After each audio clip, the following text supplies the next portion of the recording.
నా ప్రాణం గానం నీవయ్యా నా రామయ్య తండ్రి నిన్ను వీడి నిమిషముండనయ్యా రామా నాలో జీవం ఉన్నంత వరకు నీ నామాన్నే మరువను తండ్రి పొందిలో పానం ఉన్నంత వరకు నీ సేవలను వీడను తండ్రి నా ప్రాణం గానం నీవయ్యా నా రామయ్య తండ్రి నిన్ను వీడి నిమిషముండనయ్యా రామా నా ప్రాణం గానం నీవయ్యా నా రామయ్య తండ్రి నిన్ను వీడి నిమిషముండనయ్యా రామా హనుమ నీకు జరిగే పూజలన్నీ ఈ చందనపు సింధూరంతోనే జరుగుతాయి.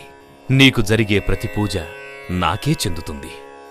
భూతప్రేత పిశాచాల నుండి నీ భక్తుల్ని కాపాడుతూ చిరంజీవిగా వర్ధిల్లు నాయనా.